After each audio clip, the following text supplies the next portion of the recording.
Greetings and welcome, all you weary travelers and armchair philosophers. My name is Dan with a K, and the K is silent.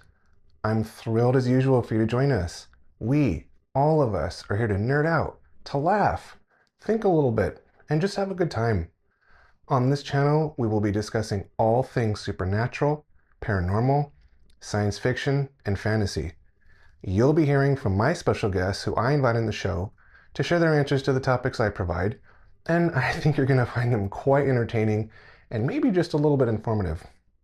At the end of every episode, I invite you to write in your own answer so that you can participate as well. So now, I invite you to relax, grab a snack, unclench your jaw, and put up your feet and get ready to open your mind and test your beliefs as we explore high strangeness and the mysteries of the universe.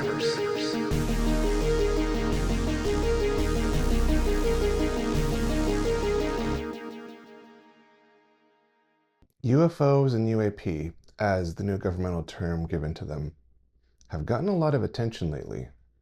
Specifically, orbs and egg-shaped craft. What's the deal with the eggs? True, they're expensive to buy right now.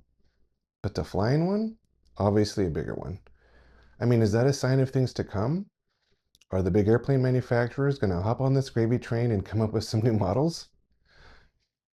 I, for one, welcome our intergalactic or interdimensional neighbors and look forward to the day that it becomes maybe commonplace to hitch a ride in a giant egg or ball of light. I mean, as long as they can tell me how to get in and without hitting my head, and where exactly is the side of an egg or orb. Otherwise, count me in. Getting from Los Angeles to London in under a minute? Are you kidding me? Sign me up. But for now, let's talk about getting to that point. I asked my guest if a craft landed near them and some occupants got out and wanted to communicate or even take them up on a tour on their ship. What would they do? What would you do if offered the choice? Let's find out. Hey, what's going on, JD? How's life treating you? Mr. Dan, can't complain. Sure, if I did, no one would listen anyway. That's great. Hey, I know you spoke on another episode about seeing that huge ship in the sky, and so far you're one of the few that have had such an up-close encounter. But I'll do you one better. Oh boy, hit me, I'm ready. This time, what would you do if a spaceship landed in your backyard? Not the kind you described, but a smaller one, say the size of a bus, and say this time two small gray aliens came out and were waiting to make contact with you. What would you do then? Ha! They'd better come in peace, 'cause you know I'm prepared. Well, that's the part that you have to figure out. I've heard of 'em plugging and probing people and tracking 'em like you would a tiger in the wild. My fear is that that's what they'd have in store for me. Is that what we're talking about? Well, JD, that part's up to you. I mean, your guess would be as good as mine. That's the fun, I think, of this hypothetical. I don't really know what they do, but maybe we could assume a couple of things, shall we? All right, Mr. Dan, I'll play. Well, my guess is that if they're actually bothering to land and are not themselves in distress, like say from needing repairs. Can you imagine if one of them asked to use my tools or came up and asked me to give him a jump with my cables? That's actually really funny. I mean, you don't know, right? What if they just need to fix a flat? Hey, you never know. You never know. No, but I get you, Mr. Dan. I guess if they were either brave enough or dumb enough to step out of their vehicle, and then they're showing up at my place, I figure they either aim to take me someplace or have something they want to say. Okay, so what's the plan? Well, I guess I'd have to come out and greet 'em, but I'd have my piece tucked into my pants in case they want to kidnap me. What do you think, on a serious note, what do you think you'd actually say to them? Well, I'd be polite. I'd say, "Hello, my name's J.D. and I come in peace. As long as y'all come in peace." And I'd wait to see what they'd say. Okay, let's pretend they say that they also come in peace, and the next thing they do is ask you to board their craft so they can show you some fantastic sights. I'd say, you can show me all you want, but the minute you show me any harmful intentions, I'm gonna show you my friend Smith and Wesson. JD, again, let's pretend that they are super advanced enough to either stop you from drawing your wheel gun or maybe had some kind of technology to render it useless. Well then, Mr. Dan, if it really came down to it, I got these chompers right here. Fair enough. But before we go, seriously, what if they said if you board our craft, we can promise to show you new technologies that you could use to better your life or even life on the planet? I'll tell you what, if they can turn water into beer or make a chainsaw that doesn't break, I'm in.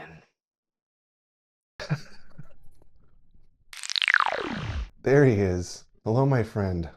Hello, Dan. And what fine and fun questions do you have for me this time around? Listen, I know you've had some close up encounters when you were younger, and now that you've had some time to reflect on all of it, I'd like to ask you now, what would you do if a flying saucer or craft landed near you? No one else was around, and two little gray aliens came out and started to approach you. That's a curious question, and to be honest, I have thought of that scenario. Ever since me brother and I saw the tall blondes in the craft when we were lads, I've thought about what I would do if I could see them again. Yeah? You're saying the little grey ones, though, the ones that people often describe as part of their abduction experience, the ones people always claim are doing experiments on them and the like. True, but think about what I'm saying. And if you'll recall, this similar situation happened to those children in Africa in the 90s. Remember that? That situation with the school kids? I'm saying they're not simply taking you against your will, they're actually landing and calmly approaching you for contact and communication. I see. Well, if they're coming in peace, I suppose I'd want to communicate right back.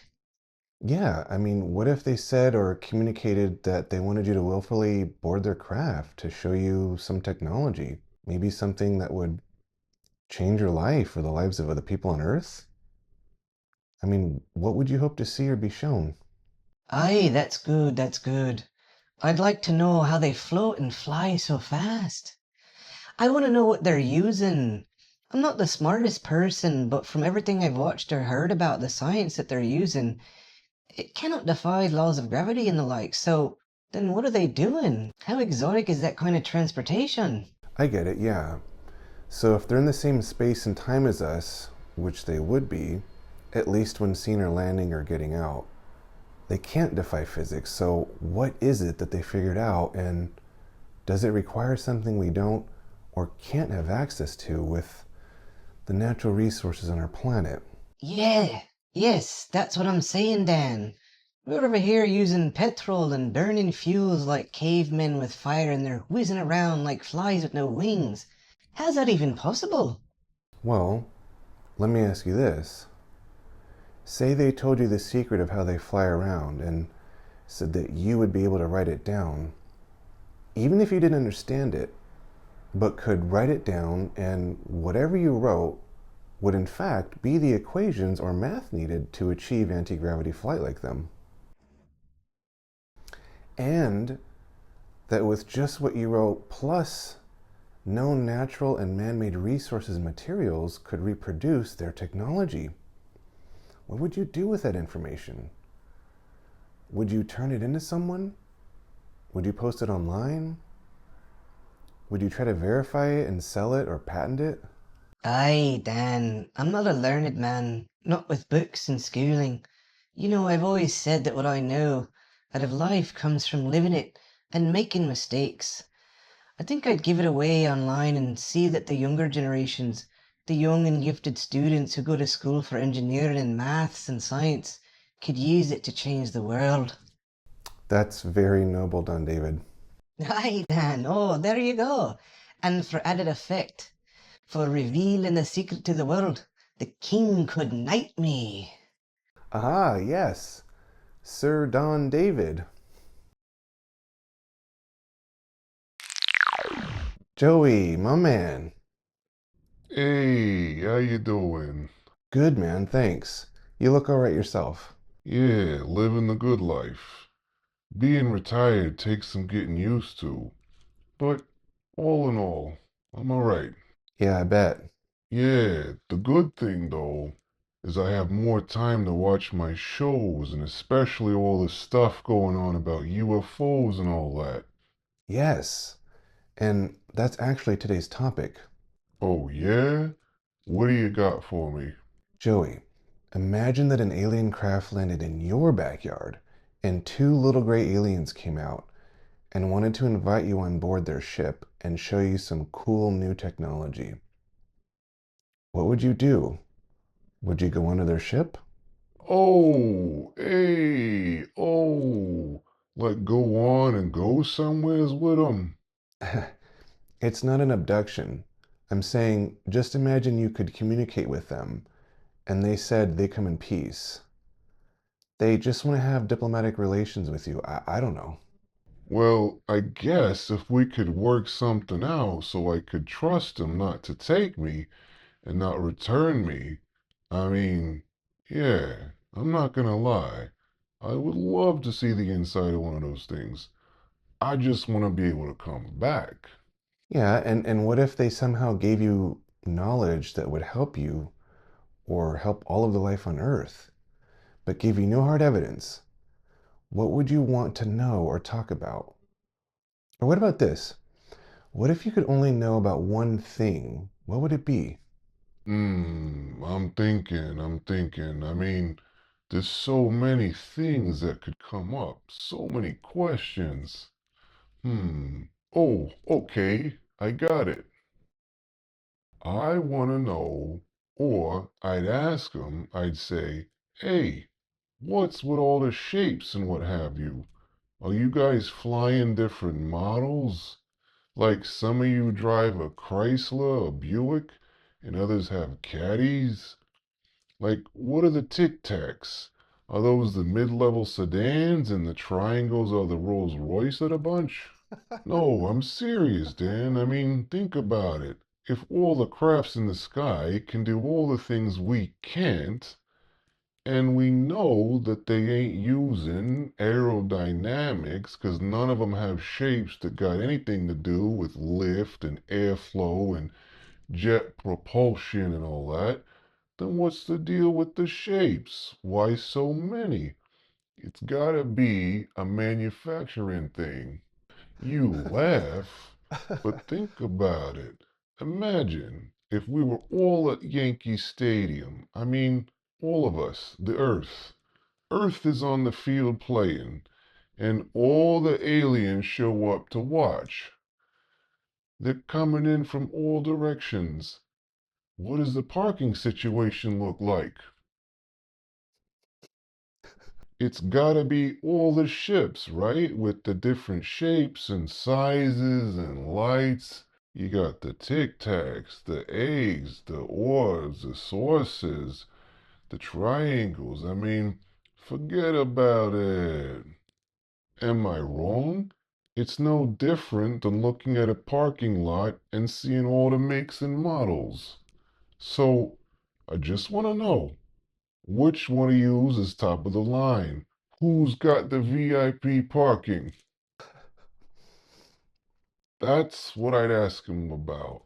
I'd take a tour of the ship and find out which one of them is the best one, and if they don't got it, why not?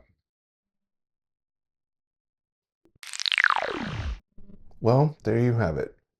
It seems like there's a big trust problem going on, right? I mean, that seems to be the biggest factor. There's a lot of lore surrounding little aliens and the various flying craft in the sky. I mean, are they here to hurt us or help us? Do they want to be equals or is it even possible? Are we too smart or too stupid to see what's right in front of us? I think if we could overcome our innate and primal fear of the unknown and remain calm and open to the idea of strange beings wanting to help us, we might actually have a better chance at getting an up-close encounter. What do you think? What would you do in this scenario? Leave us a brief description of how you would handle things in the comments below. And once again, it's been my pleasure to be here with you, and I really thank you for watching and for your support. If you know anyone that would be into this channel or into these subjects, send them a link. And please like and subscribe if you haven't already. It does mean the world to me. I'm Dan with a K, and as always, my friends, stay frosty, and everything will be okay.